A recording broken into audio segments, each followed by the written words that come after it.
Did anyone ever tell you the brutal truth about life after 80? Crossing into your 80s brings a quiet shift that few people talk about. Not the surface level stuff like birthdays or slower mornings, but the deeper, often unspoken changes. It's a time filled with both wisdom and loss, presence and distance, deep peace and sometimes deep loneliness. And if you're not prepared for some of those shifts, they can catch you off guard, leaving you wondering, why didn't someone tell me? In this video, we're walking through 5 brutal realities of life after 80. Not to scare you, not to depress you, but to offer clarity, because when you see these things coming, you're no longer at their mercy. You can prepare for them, and you can meet them with strength instead of surprise. We'll talk about the shrinking circles, the body that doesn't bounce back the way it used to, the creeping dependence that feels uncomfortable, even when it's necessary, the quiet way society starts to overlook you, and that strange ache that shows up when old regrets meet too much time and too little purpose. Stay with us until the end, because while some of these truths may feel heavy, they also open the door to something powerful: acceptance, resilience, and a chance to shape the final stretch of life with the kind of dignity no one else gets to define but you. Let's talk about what really happens after 80 and how you can walk through it with open eyes, steady hands, and your head held high. Number 1, a social circle that quietly disappears. One of the first realities that hits after 80 isn't physical, it's relational. The people who once filled your world begin to fade, often without warning. Friends pass, neighbors move, siblings grow quiet. Even longtime companions who once called every week start calling every few months. It's not personal, it's just time, but it leaves a space that can feel hollow. No matter how strong or independent you are, you wake up one morning and realize the phone doesn't ring like it used to. The invitations slow down. The family visits grow shorter, more rushed. People still love you, but they're busy or distracted, or dealing with their own aging in different ways. And slowly, the everyday interactions that once kept your life rich with voices and laughter start thinning out. This isn't something anyone prepares you for. In your 60s and even 70s, most people are still around. There's energy, movement, check-ins. But after 80, there's a shift. You begin to outlive people. You begin to outpace conversations. And that shift is quiet, so quiet that at first you might not even notice it's happened. I knew a man named Walter, 84, who used to go to the same coffee shop every morning for years. The staff knew his order. His friends met him there without texting first. It was a rhythm, but over time, those friends stopped coming. Some passed, some moved, and others just stopped driving. One day, Walter told me, "It's strange to walk into a place where everyone used to know your name, and now you're just the man in the corner booth." The pain of that kind of loneliness isn't always loud. It doesn't always come with tears or visible grief. Sometimes it's just a long silence after dinner, or a walk that feels a little too quiet. It's realizing that the list of people who really know you is getting shorter, and you can't stop it.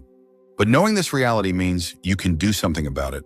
You can open new doors even when others have closed. You can stay connected on your terms, whether through a church group, a weekly lunch, a phone call you initiate, or even a letter. Because after 80, connection doesn't come to you the way it once did.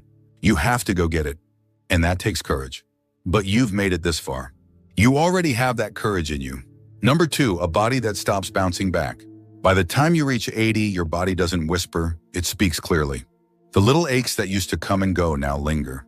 The fatigue that once passed after a nap might stretch into the next day. And the truth that catches many people off guard is this: after 80, even small health problems can change your life overnight. You might wake up feeling fine, go about your day, and by evening, something feels off. A little dizziness, a sore leg, a cough that sticks around longer than expected. And suddenly you're sitting in a waiting room, hearing words like monitoring, imaging, or possible admission. What used to be brushed off with rest now demands attention. And often there's no going back to how things were before. What makes this stage so difficult isn't just the physical pain, it's the unpredictability. You can do everything right, eat well, move gently, get your sleep, and still feel like your body is one step ahead of you, making decisions you didn't agree to. A misstep on the stairs can lead to weeks of recovery. A stomach bug can drain you for days. And even when you recover, things don't always return to normal. Your balance might feel off. Your breathing might take more effort. The bounce back isn't what it used to be. I once met a woman named Gloria, 81, who was sharp, active, and proud of her independence. She loved tending her backyard garden, walking the neighborhood, staying engaged with her book club. But after a minor fall while trimming a rose bush, everything changed. It wasn't the injury, it was the aftermath. Weeks of rest turned into months of reduced strength. Her confidence slipped. "I thought I was just taking a break," she said, "but my body treated it like a full stop." That's the part no one tells you. At 80, rest is not always restorative in the same way. It can turn into decline if you're not careful. And sometimes, even when you're careful, your body decides to slow down anyway. You realize you're not bouncing back, you're adapting forward. But here's the strength in knowing this. You start honoring your energy more wisely. You learn to pace yourself, not out of fear, but out of respect for what your body has carried you through. You treat health not as a guarantee, but as a daily practice, a sacred one.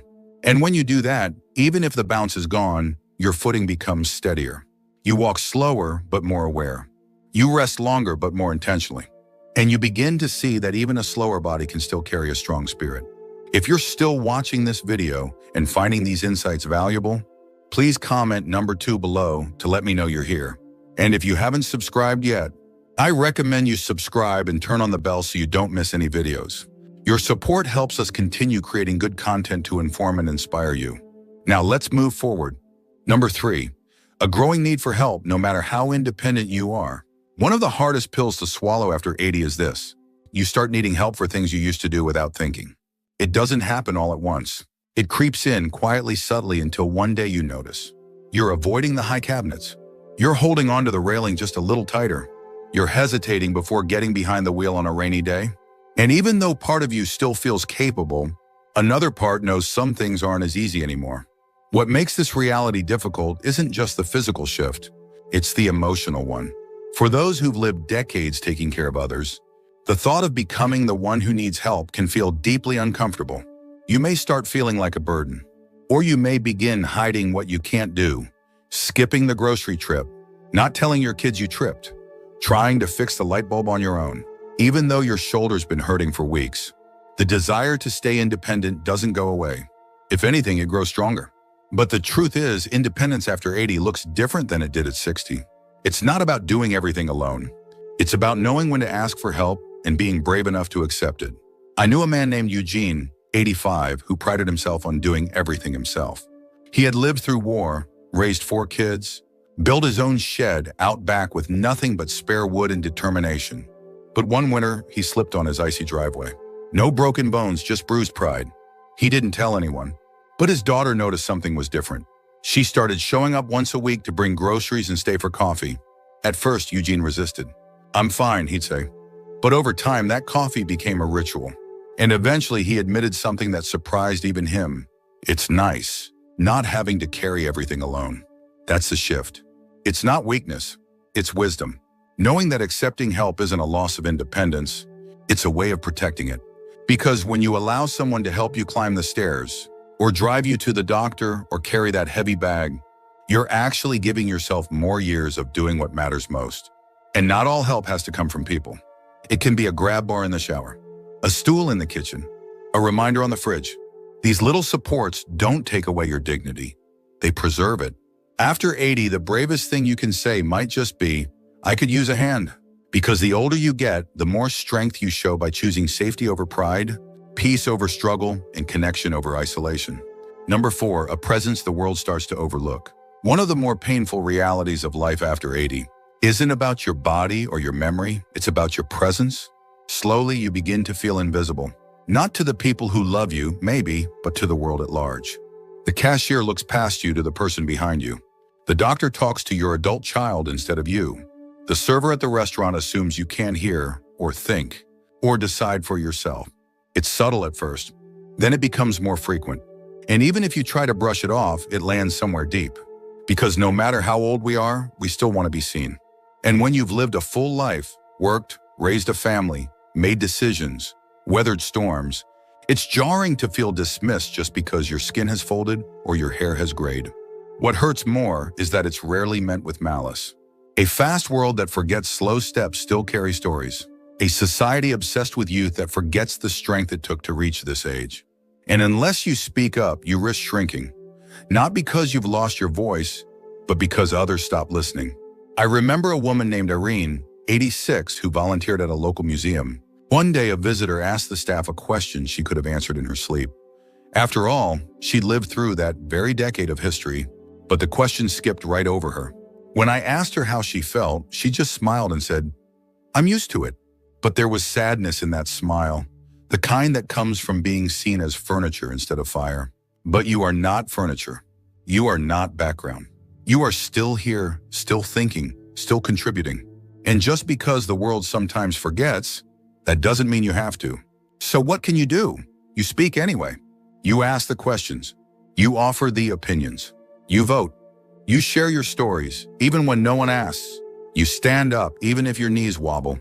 Because every time you claim your space in the room, you remind the world and yourself that you are not done yet. You are not invisible. You are a living library, a witness to time, a voice that still matters. And you don't have to shout to be heard. You just have to refuse to disappear. If you're still watching this video and finding these insights valuable, please comment number 4 below to let me know you're here. And if you haven't subscribed yet, I recommend you subscribe and turn on the bell so you don't miss any videos. Your support helps us continue creating good content to inform and inspire you. Now let's move forward. Number 5, a sense of regret if purpose isn't redefined. As you move deeper into your 80s, a strange quiet settles in, not just in your home or your schedule, but inside you. Life slows. The calendar isn't as full. And with that slowness comes space to reflect, remember, replay. That can be beautiful. But if you're not careful, it can turn into something heavy. Not the loud, dramatic kind, the quiet kind. The "I wish I'd spent more time with them" kind. The "why didn't I take that chance when I had it" kind. The kind that shows up when you have time, but not always the energy or freedom to do the things you once postponed. This isn't something people talk about much. We celebrate the wisdom of aging, the freedom of retirement, the joy of grandchildren, and all of that is real. But so is the lingering question that often goes unspoken: what now? If you've spent your whole life working, giving, running, raising, serving, and then it all stops, it can feel like your purpose is fading with it. I knew a man named Stanley, 88. He had been a teacher for over 40 years. After he retired, he felt proud, but also strangely hollow. "No one needs me anymore," he said once. But that wasn't true. He just hadn't yet found a new way to be needed. Because purpose doesn't retire. It changes shape. Maybe you don't build houses anymore, but you build confidence in your great-grandkids with your stories. Maybe you don't lead meetings, but you lead with presence when someone is grieving. Maybe you don't solve big problems, but you solve loneliness with a smile to a neighbor. The danger of regret isn't that you've made mistakes, we all have. It's that you sit in them too long without turning them into something meaningful. But when you redefine purpose, not as productivity, but as presence, you begin to realize that you still have so much to give. Not just to others, but to yourself. Because the most important work you'll do after 80 may not be for legacy or applause. It may be this waking up with kindness in your heart, curiosity in your eyes, and enough courage to ask, how can I bring light today, even if just a little? That's not regret. That's redemption. And it's never too late to find it. Final thoughts. Reaching your 80s is no small thing. It's a landmark built on decades of love, loss, effort, change, and resilience. But with that strength comes new challenges, some of them subtle, others hard to ignore. And facing these realities doesn't make you weak. It makes you honest. It means you've lived long enough to see life for what it truly is. Unpredictable, sometimes unfair, but still deeply worth showing up for. So, which of these 5 realities struck you the most? Was it the silence that comes when your social world begins to shrink? The frustration of a body that doesn't recover like it used to? The discomfort of needing help when you've spent a lifetime being the helper? Or maybe it was the invisible feeling that comes when the world moves too fast to see you, or the ache that grows when your purpose isn't clear anymore. Whatever it was, I hope you felt seen. Because the truth is, you're not alone in any of this. Not in the slowing down, not in the forgetting, not in the questions that keep you up at night or the moments that make you wonder what comes next. And here's the good news, even now, even at this stage, you get to choose. You can choose connection. You can choose rest. You can choose to ask for help. You can choose to speak louder when someone overlooks you. and softer when someone needs your grace. You can choose to forgive yourself for what didn't happen and honor yourself for what did. This chapter of life isn't the end. It's the deep part of the story. The part where every word carries weight. The part where small gestures mean more than grand ones ever did. The part where your presence, your patience, your perspective, these become your power. Thank you for joining us today. We'd love to hear from you. Leave a comment below and share one thing you learned today and how you plan to use it in your life. Your thoughts are important to us, so don't hesitate to share them. Reading your comments gives us great motivation and encouragement. If you enjoyed this video and found it helpful, please like, subscribe, and share. Your support helps us continue creating good content to inform and inspire you. Thanks for watching, and we look forward to seeing you in the next video.